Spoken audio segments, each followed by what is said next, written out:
to pay tribute to your predecessor, which I'm very happy to do.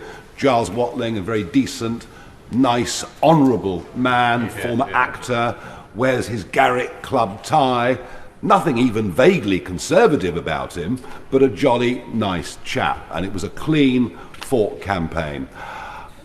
The Right Honourable Member for Holland and South Deepings earlier made reference to Clacton as being the place for a traditional English seaside holiday, and indeed it is, with its pier and its miles of sandy beaches and its arcades, and perhaps it's not the holiday that's as popular as it used to be now that people go to Spain and elsewhere, but it's still there. There are other parts of the constituency that are genteel, quite wealthy, but if we go to places like Jaywick, we find the most deprived community in the whole of the United Kingdom.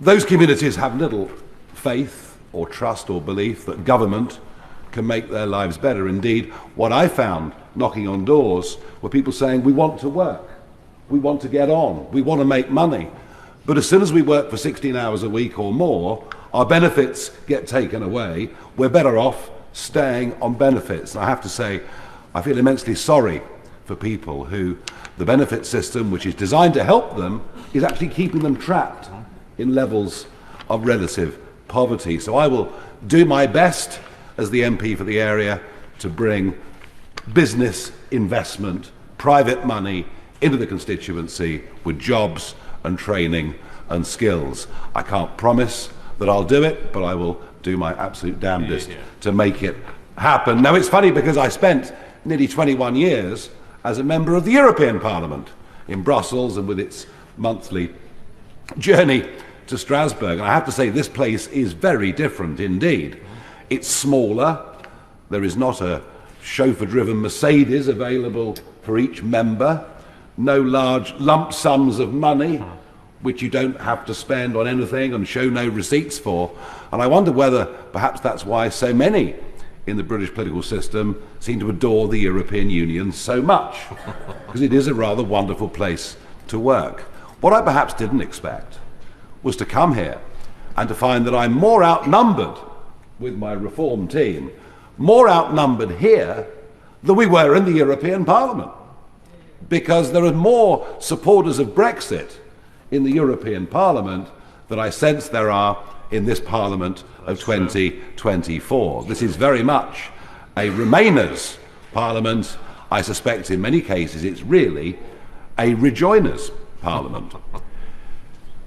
But the other issue, and it's very interesting as we debate the King's speech, if you look at the speech itself, the word immigration is mentioned only twice, and asylum just once. And perhaps this is not a surprise, as when Sir Keir Starmer laid out the 6 big priorities for the general election for the Labour Party, he didn't mention legal or illegal immigration. And that's the other area in which I think the 5 of us sitting over here are going to find ourselves massively outnumbered in this House, is because we actually do want to talk about these issues.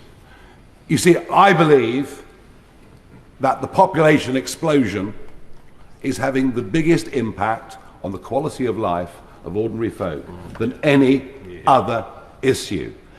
It all started, of course, when the current Home Secretary became a Member of Parliament back in May 97. And it's worth reminding ourselves that net migration was the same during the late 1940s, the whole of the 1950s, the whole of the 1960s, the whole of the 1970s, the whole of the 1980s, and the 1990s up until Mr. Blair. Net migration had run at 30 to 50,000 a year for over half a century. Then Mr. Blair gets in and decides we're going to open the doors in a way that had never been done before, to the delight and joy of big companies, and especially giant multinationals, who have always wanted as much cheap labour as they can get, and to hell with the consequences for working class families and people. But perhaps it was even more of a surprise to see that that massive acceleration in our population through immigration would then, by a Conservative Party, who, despite promises in 4 consecutive manifestos, actually accelerate what had happened under the years of Mr. Blair. And so we see a population increase of 10 million people since that time that Labour won its last landslide. Even the net figure is a migrant a minute. Even during the course of this debate, many hundreds more people will come to our country.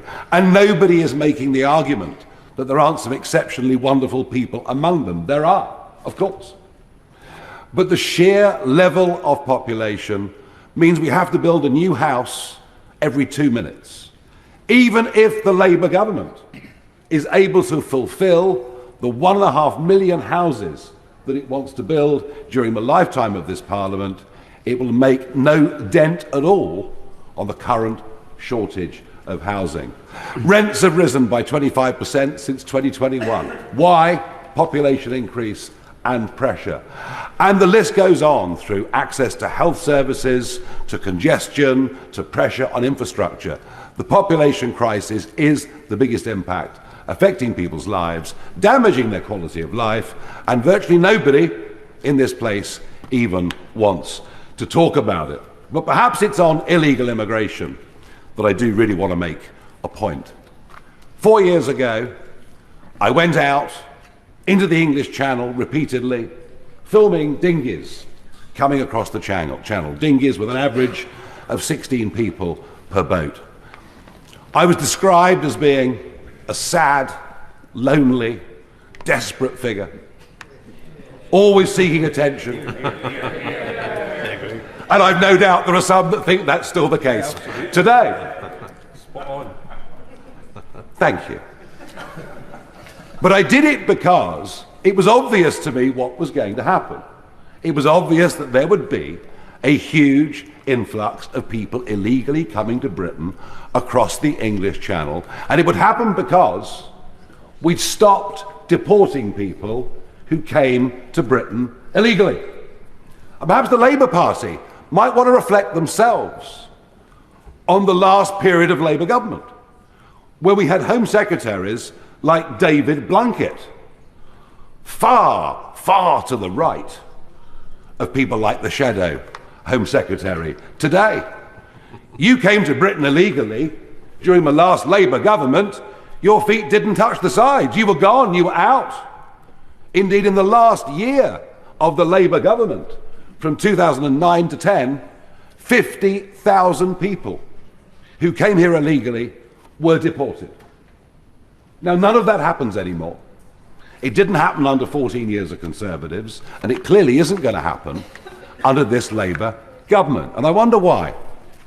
I think you'll find it's the increased role of a court overseas that was set up in the wake of World War II with the very, very best of intentions that has now completely outlived its usefulness.